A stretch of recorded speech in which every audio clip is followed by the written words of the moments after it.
time to stay focused. Rub elbows with everybody so people can stop calling you weird. Why are you so antisocial? Because I'm trying to get it. Why are you out there practicing in the hot sun when ain't nobody else out there? Because I'm trying to get it. Why are you not clubbing? Like every time I text you and invite you to go do something fun and cool, you always studying? Because I'm trying to get it. All of us, at some time or another, have agonized over making a decision. And also there are a lot of small decisions that we don't make, that they tax our minds, they drain our energy. They create a lot of anxiety and nervousness because we don't take care of it. We decide not to decide, which is a decision. Deciding to decide, to act, is a major, major challenge for all of us. How many of you know that we live in a day and age right now where everybody has their eyes set on getting there? We all have a purpose, we all have a mission. Hopefully you're in this room today, hopefully you have a vision for your life. But many times on our way to the vision, on our way to the purpose, we discount the places along the way. Everything you're going through is preparing you for what you ask God for. You just got to quit tripping while you're in the process, because the process is necessary. You may not see it now, but when he gets you on the other side of it, you're going to see exactly why it went that way, and you're going to be okay with it. Ask yourself the question, what would your life be like? What would your life look like if you decided not to care what people thought of you? Listen at this. It's not just that people step over you when you're in that acorn stage. Sometimes you step over you because you're so busy trying to compete with the trees that you haven't gone through the process of the acorn. Give it some time. Give it some water. Give it some focus, and you'll reap a harvest. People who are leaders always have a great dream. They're thinking ahead. They're planning ahead. It's a dream that drives you. It affects how you talk. It affects how you think. It affects how you live. And don't be a dream killer. You see, George Bernard Shaw said, listen to this, dream of things that never were and ask, why not? There's some people who just go through life mechanically. All right, they go to school, they get a degree, they come out, they apply for a bunch of jobs, and hey, this job said yes, so I guess I'll do this one. You know, they're in relationships and it's not perfect. In fact, it's not even good. It's bad. And, you know, they're thinking to themselves, well, hey, it's not great, it's not good, but, you know, at least I'm not alone. So I guess I'll stick around here anyway. You know, they never stop to ask themselves, what else is in me? And that's why I do it. That's why I ask that question. What else is in you? It's not what it's going to be, but it's not what it used to be. Until you can clap for the seedling, you will never see the tree. No more distractions. The older we get, the more we realize we're not going to be here forever. Life is flying by. When you realize how fast time is going, it should bring a sense of urgency, a sense of focus. Your assignment has an expiration date. Your time on this earth is not unlimited. It's not the blowing of the wind that determines your fortune. It's the set of the sail. With a couple of little things about setting the sail of your thinking that might drastically give you multiplied more benefit the next 3 years than you've gotten in the last 2. So it's not what happens. What happens happens to everybody. This is a time for you to look at your life, look at where you want to go, look at what you want to do. Let me warn you, don't look at where you are. Don't spend time talking about what has happened to you. Hold a vision of yourself being successful in the future with whatever you do. That's what you want to do, because your thoughts have magnetic power. Where focus goes, energy, persistence, and determination flows. You still got work to do. Stay on that basketball court. Stay on that football field. Fuck all the homies texting and calling and trying to make you feel bad about being so focused. It's grind season, homie. It's not about today. It's about the future. You do the work now, And all of the shit that you could ever want to do for your family, your kids, your loved ones, it's all going to be on a whole nother stratosphere. The trick is to make the decision, give it everything we've got, and stay with it until one of two things happen. One, you decide you've definitely made the right decision, or two, that you've made the wrong decision. If it's the second, you've just got to try again. But behind your decision, remind yourself that it's better to be outstanding at one thing than to be mediocre in a dozen or so. Take a brave look at your life. Look at your life right now where it is. As you begin to look out on the future, look out on this year, let's take personal inventory. What has brought you here? As you begin to look at the things that took place this past year, did you get out of it what you wanted? Did you achieve the goals that you set out to achieve? Are there any people that might be some dead weight that you need to think about unloading? We fight too many battles that don't matter. They're talking about me, I'm gonna go straighten them out. After you straighten them out, someone else will start talking.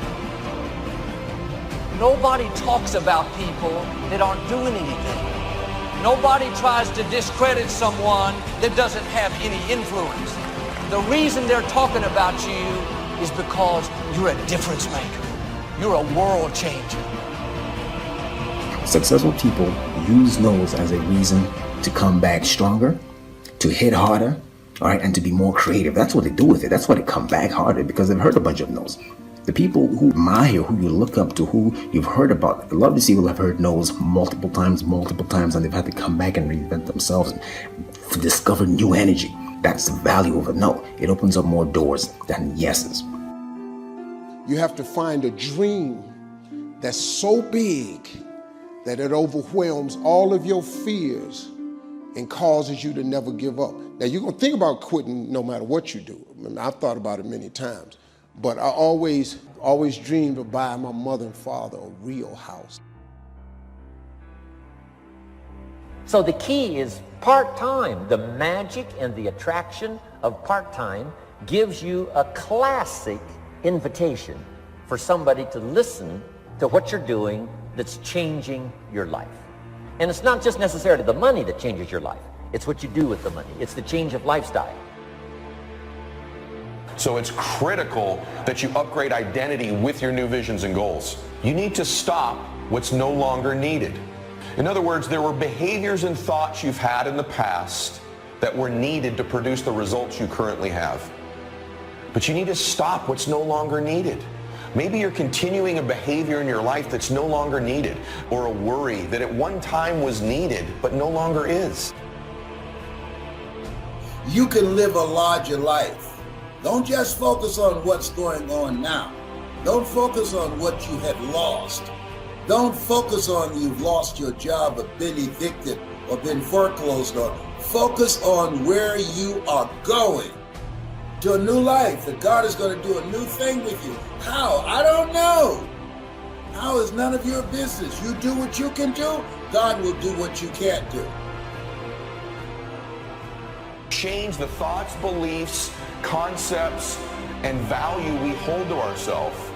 I'm telling you, the overall key to changing the external conditions of your life is changing that internal thermostat setting. Just being aware that you need to alter the thermostat is a life-changing, liberating condition. In what you've done with your life thus far, is it giving you what you want? When you look toward the future, when you look at all that's going on out here, is there some place within yourself you say, hey, I know I need to be out there in that arena. I know I can do more than what I've been doing. Is that something that you begin to look at within yourself? Narrow is the gate, and broad is the way, but it leads to destruction. Small is the gate, and narrow is the way, but it leads to life. Don't focus on the narrow, narrow the focus.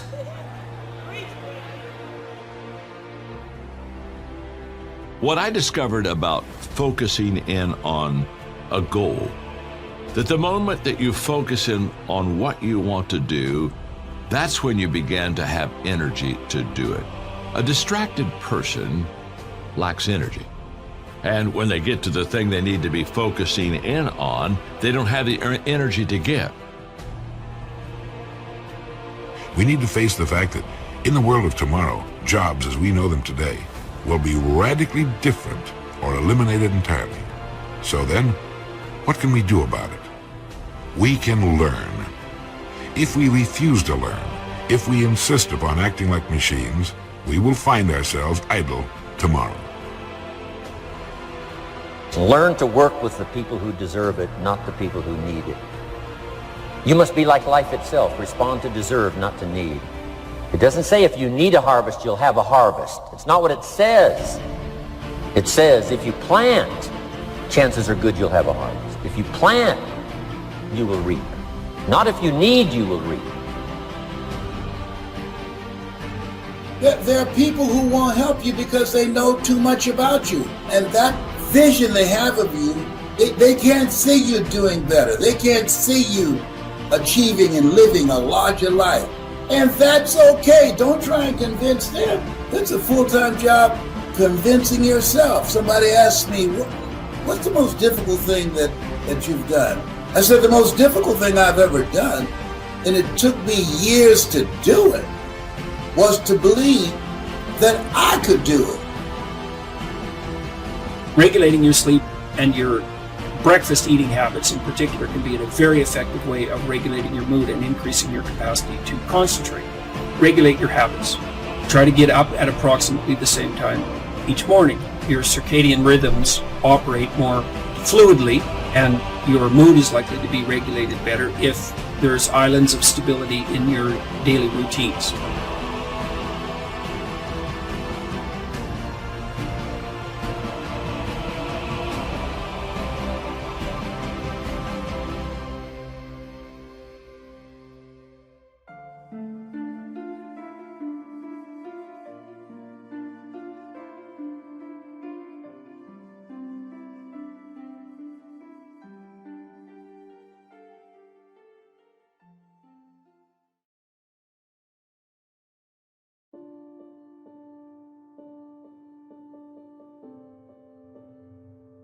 I realized that God always has a plan, and most of the times that if he slows you down because he wants you to think about some things. And so I had a lot of things to think about on my way here. And I want you to dive in with me for a minute, right? Because what's the true responsibility of leadership? What does that look like? The real responsibility of leadership. So there's three tiers that we're going to tap into. One of the greatest qualities that I truly believe leadership is all about is you must be selfless. Right now, selfless it's a couple of the, things that you can make fit inside of it too, because you have to be it's not about you.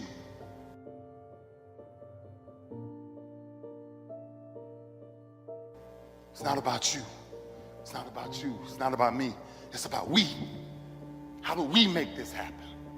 Right? And something happened to me early in life that made me transition into thinking as an altruistic person. I wanted to figure out, I said, what's this thing? Like, Mom, I'm trying to figure it out at 10 years old. I'm like, Mom, why my father ain't around? Like, what's going on? Then Mama grabbed me one day and she says to me, she says, baby, listen, I don't have time for you to be a child. I need you to be a young man right now. My mom sat me down, I'll never forget it. She taught me how to cook, clean, braid, fold, plait, iron, wash, scrub. And I'm like, Mom, why are you teaching me all this? She said, because I need you to help me take care of your brothers and sisters. So when I started to understand that, I said, well, Mom, can I go outside and play? And then she looked at me and she said, look, don't ever leave my house. I'm like, okay, wow. What kid comes home and can't leave the house?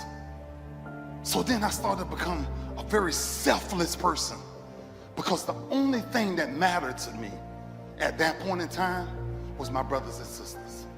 Was figuring out a way. My mom worked 3 jobs.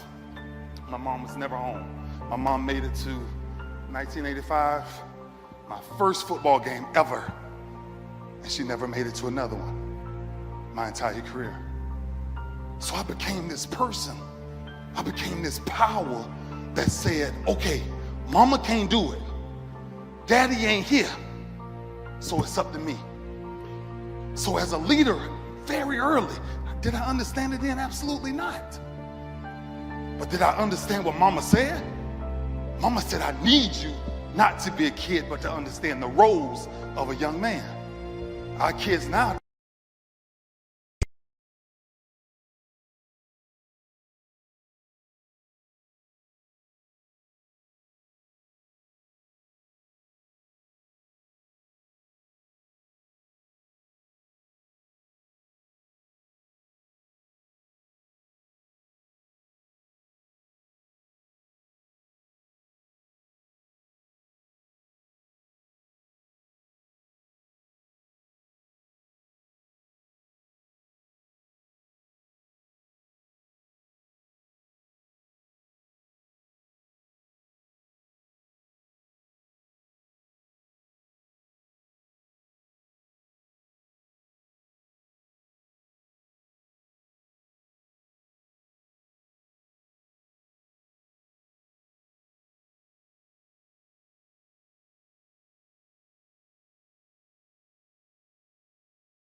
Then there was a phone call. You got a phone call, right? And somebody said, hey, come and talk to us. Yeah, I moved to Beverly Hills.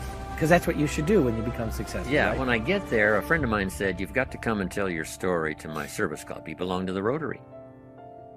And he said, if I arrange this breakfast meeting, I think our luncheon meeting, he said, would you come, just do a little 30-minute talk and tell your story?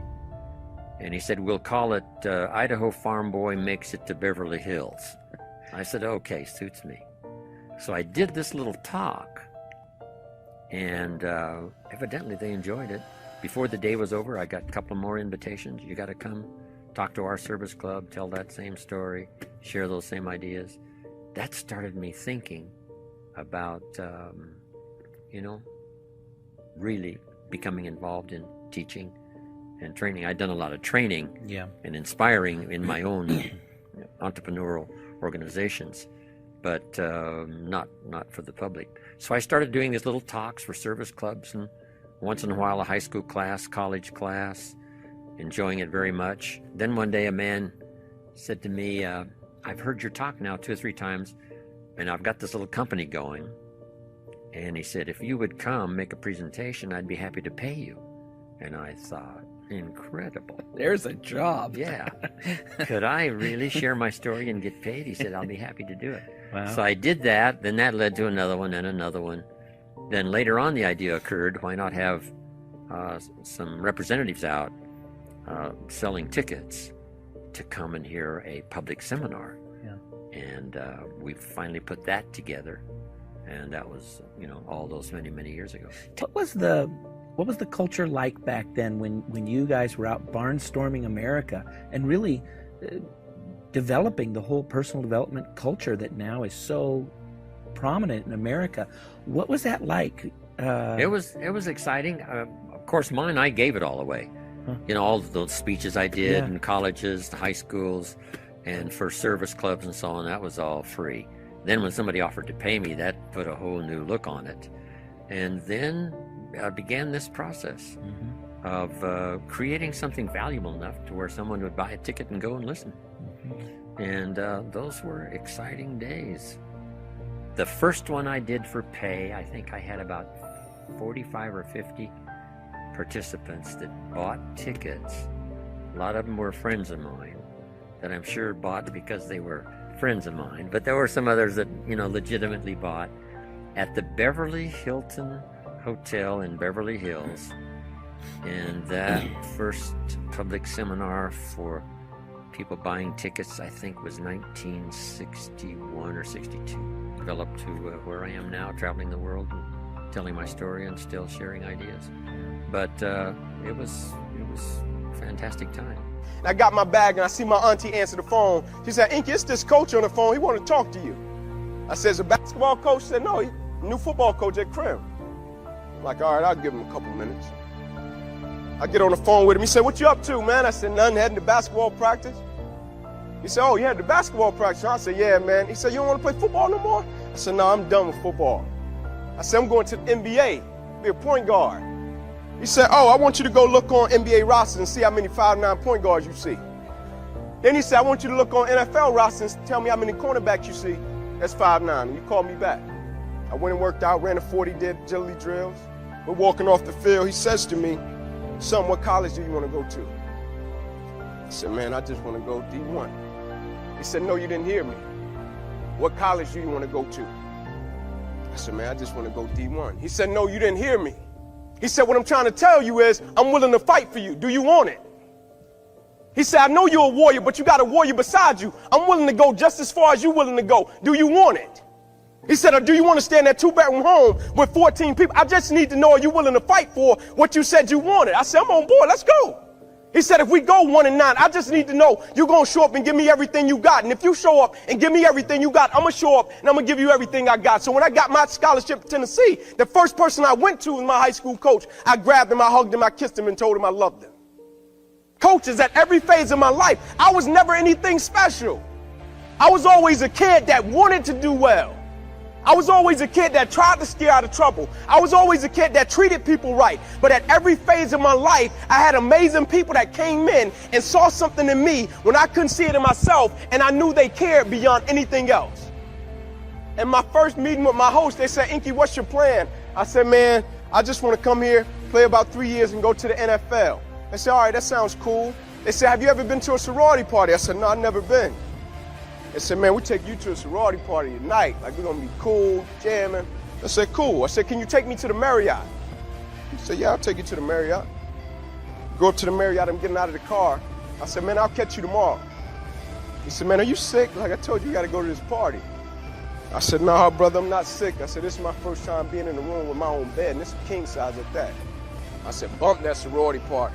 It's easy to get discouraged and accept that it's never going to work out. But God said in Zephaniah 3, I will turn things around for my people. He's a turnaround God. He turns barren wombs into babies. He turns red seas into dry pathways. He turns 5 loaves and 2 fish into dinner for thousands. He turns skin filled with leprosy into skin as clear as a little baby. When thoughts tell you your situation is permanent, you'll never get out of this problem, never get well, never see your family restored. No, get ready, a turnaround is coming. God is about to turn sickness into health, turn addictions into freedom, turn lack into abundance, turn struggle into ease. You're coming in to a turnaround season. You're going to see the hand of God do things that are unusual, uncommon, out of the ordinary. This is what Zechariah said. God has turned my mountains into molehills. Mountains represent obstacles, things that look permanent, like it's immovable. Depression can be a mountain. Feels like you'll always struggle with it. A mountain can be people at work that are not for you. They have more seniority. What can you do about it? Or how about a mountain of debt, lack, can't get ahead? It's been in your family for years. This is a new day. That mountain is about to be turned to a molehill. God is about to flatten some things out.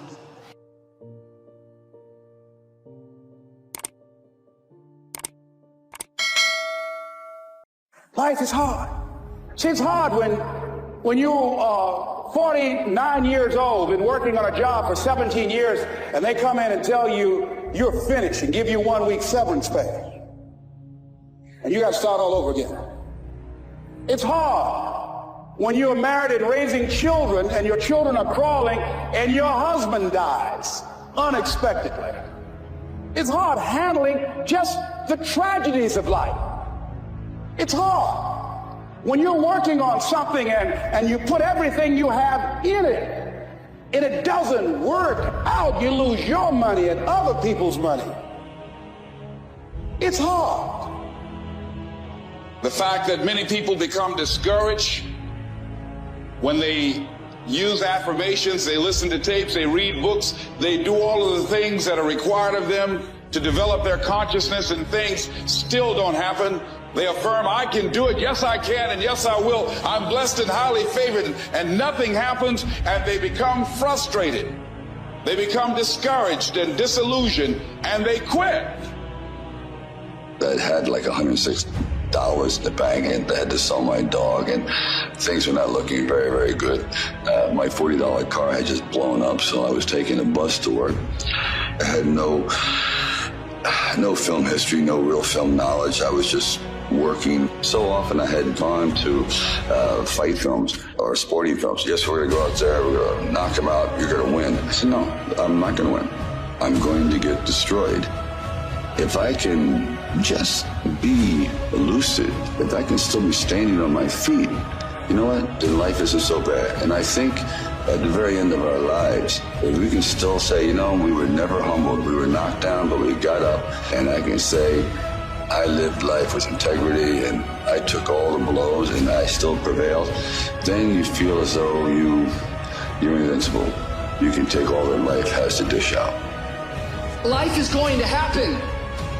And you're gonna set up a plan, and you're gonna have a vision, and you're gonna hope that it's gonna turn out perfect. But what so often happens in life is that things get burned. And things go the wrong way. And it's in that moment that you're gonna have to choose your reaction. You have a choice to make. Some of you are in the darkest of darkest valleys. I don't know what you're going through, but I know what you need. Hope. And I want you to know that beautiful things can come from your broken pieces when you give your broken pieces a chance. It is okay to be scared. It is okay to cry. But giving up is not. There's going to come a time in your life when you reach your lowest point, where your friends are nowhere around. If you have family, they can't help you, and it seems like there's no light at the end of your tunnel. Now you're gonna feel defeated, but I'm gonna tell you right now, today, not to give up. When you get into a tight spot and everything goes against you until it seems that you cannot hold on for a minute longer, never give up then, for that is just the place and time that the tide will turn. Everything you're going through is preparing you for what you ask God for. You just got to quit tripping while you're in the process, because the process is necessary. You may not see it now, but when he gets you on the other side of it, you're going to see exactly why it went that way, and you're going to be okay with it. Pull yourself together and quit tripping, because you're in the process. God is processing you. He ain't through with you. If he was through with you, you would not wake up in the morning. There's going to be things that go on that are out of your control. The worst thing you can do is let something that's out of your control you. Get control of yourself, get control of your emotions. Don't get angry, don't get frustrated. Instead, stay calm and figure out how to move forward. All you do is you fall down, get back up again, fall down, get back up again, fall down, get back up again. And it doesn't matter how you get knocked down in life, because that's going to happen. All that matters is that you got to get up. The sun doesn't shine every day. The storms will come.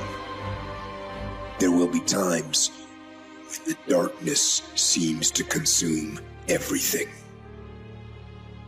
When life seems like it's at its worst, you can't see the prosperity that is hiding right behind it. You can't look past the clouds and the storm that you're currently in.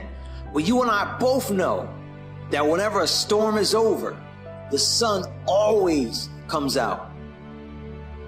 But don't let it consume you.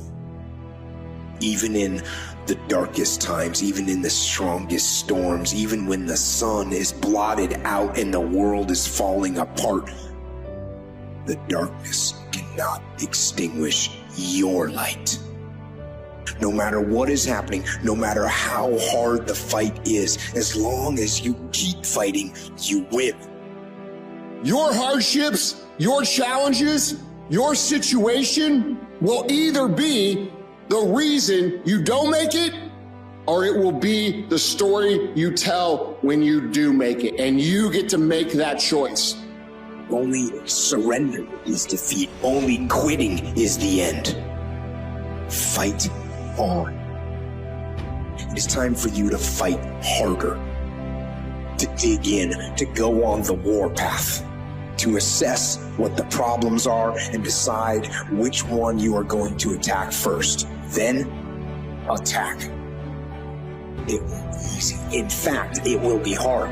Life is hard. That's what life is. And these challenges that you face, they are going to do their best to take you down. Do not let them.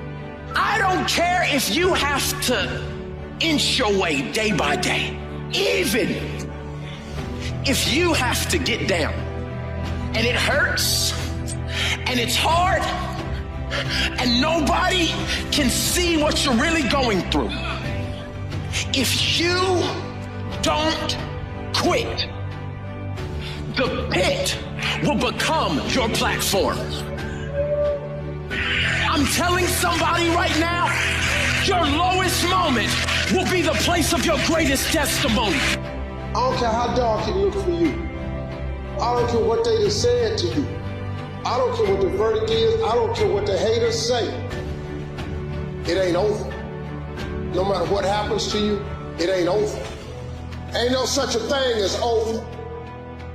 Do you know, man, that you can actually mess your life completely up? You can jack it all the way up, and you can turn around and get it right. Do you know that you can be divorced multiple times and still be okay? Do you understand that you cannot have a degree and still be just fine? If you're struggling right now and you're having a hard time and you're pissed off and you're frustrated, know two things. One, you're not alone. Two, this is necessary for you to get where you want to go. And if you quit, if you falter, if you stop, all the pain will be for nothing. And you need to remember that.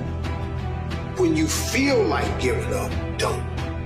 When you're thinking about giving up, don't. When it look like you ain't gonna make it, keep going. When they tell you you can't, come on, man, who are they?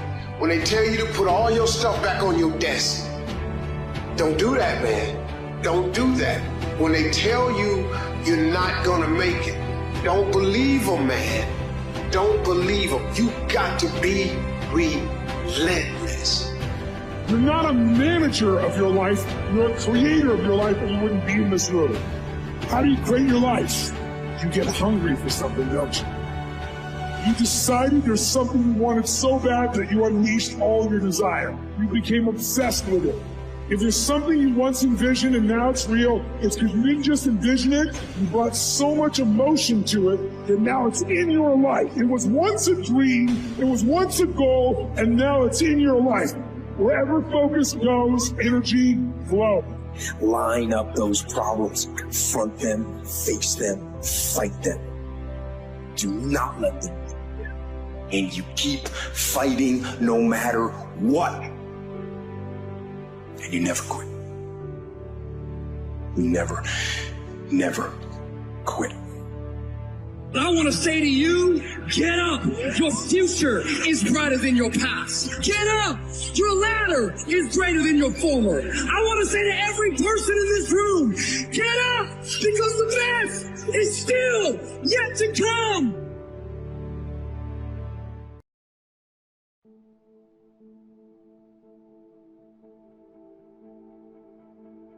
Maybe about 18 years ago, I bought this house, and I kept getting these insane water bills. The water bills were just insane. Like, why are these water bills so crazy? I'm a single man living in this house.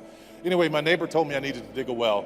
So I called this guy over to come, an engineer. He comes out, and we're walking the yard, and he's putting out all of these orange flags as to all these places he thinks that we could find water. As he's digging one, I said, okay, go ahead. So as he starts digging this one well, didn't hit anything. So then he goes on to the next one. Little flag, he's digging, never hits water. He goes to the next one, never hits water, and I keep having to pay these bills, and I got so frustrated, I said, never mind, I'll just keep paying the water bill, because I'm not gonna do this. A few months passed, I still get these crazy water bills, so what I decided to do was call him back. So he comes back out, I said, you dig right here, this well, and you dig, and you don't stop until you hit water. So he starts digging. He gets down to about 800 feet, he said, we haven't hit water, this is pretty deep. I said, you keep going. Gets down a little deeper, still has not hit water. I'm like, you keep going, you keep going. He said, okay, we're gonna take the night off. We're over 1,000 feet deep, we'll be back in the morning. That night I thought about it, I said, you know what, I'm just wasting money, I'm not gonna do it. As soon as he gets in the morning, I'm gonna tell him to stop digging.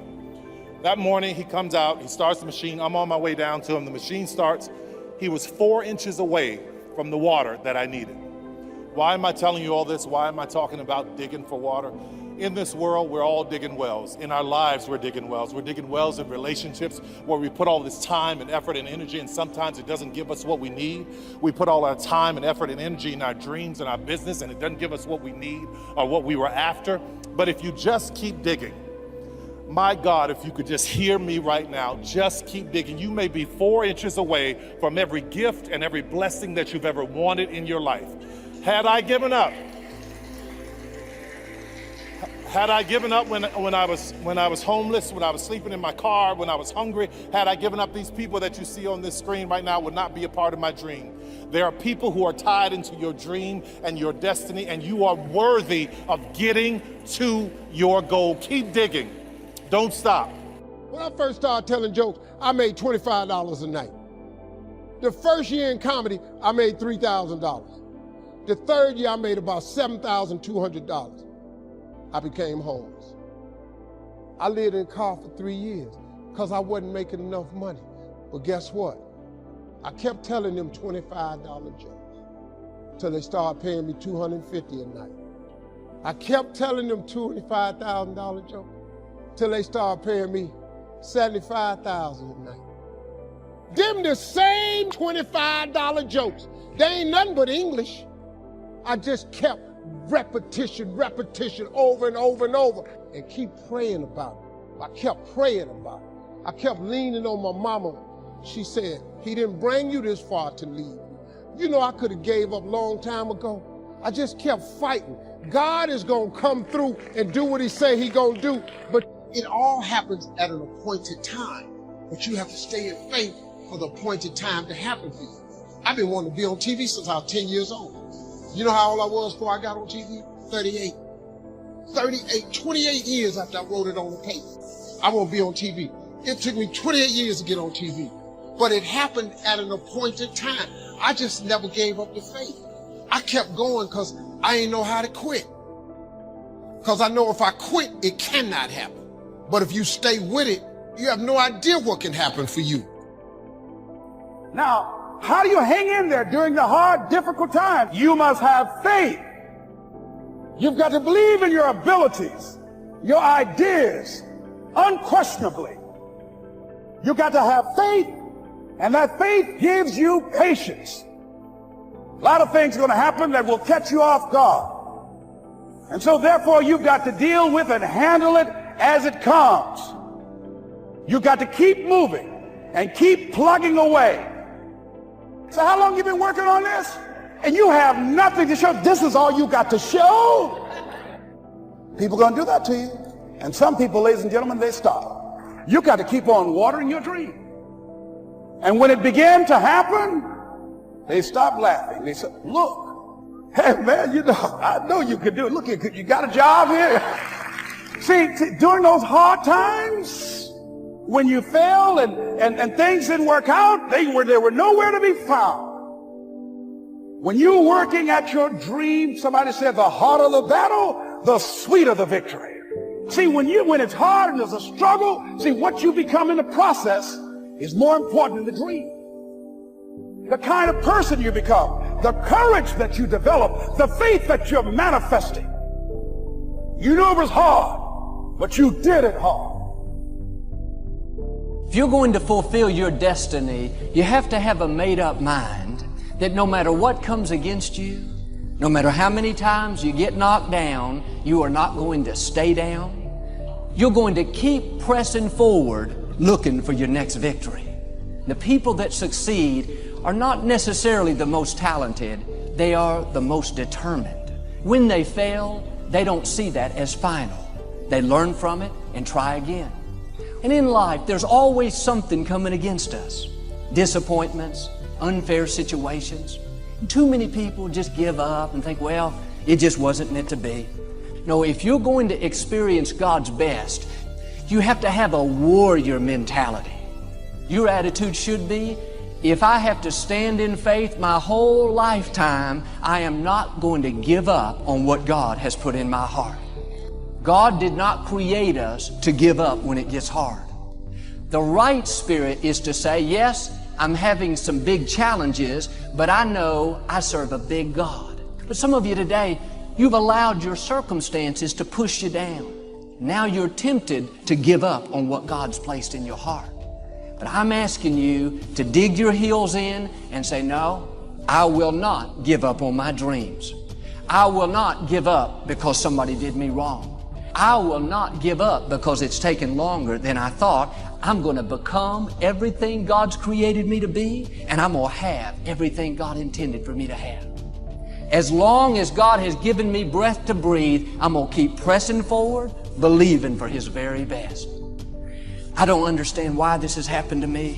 Why was I raised in a negative environment? I don't know why, but I do know this. Nothing that has happened to you can keep you from your God-given destiny.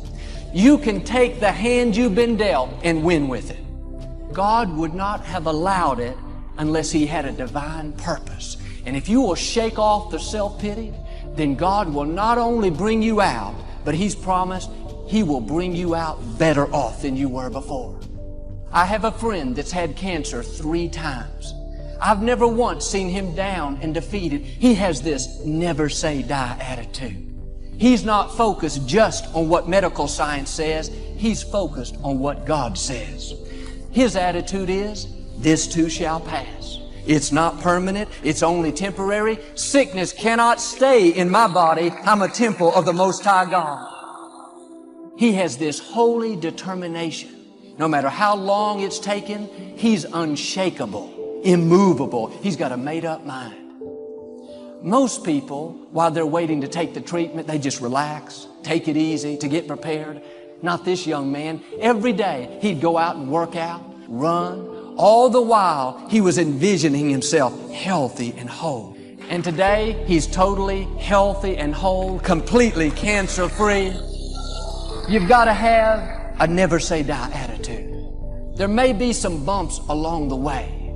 Every setback is a setup for a greater comeback. And if you will stay in faith, God will turn every battlefield into a blessing field. A new season is coming your way. Winter always gives way to spring. A brighter season is right around the corner. Don't give up on a dream just because you don't see anything happening and it looks dead. Your new season could start tomorrow. You could see things start to blossom in your life this coming week. Things take off in your finances, in your health. Your strength comes back. You feel good once again. What happened? The season changed. Looked like it was never work out, but you stepped into a new season. God has seasons of promotion, blessing, and favor in your future you've never seen before. Now you've got to do your part and get in agreement with God. Anybody can quit. Anybody can get discouraged because it's taken a long time. But it takes a man or woman of great faith to say, it looks like my dreams have died, nothing is going my way, but I am not moved by what I see. I'm moved by what I know. I know I would not have breath to breathe if God didn't have another victory in my future. You can't allow the setbacks of life cause you to get numb and become indifferent. The right spirit says, this may be difficult, but I know I've been armed with strength for every battle. Life may have treated me unfair, but I know God will pay me back for every injustice.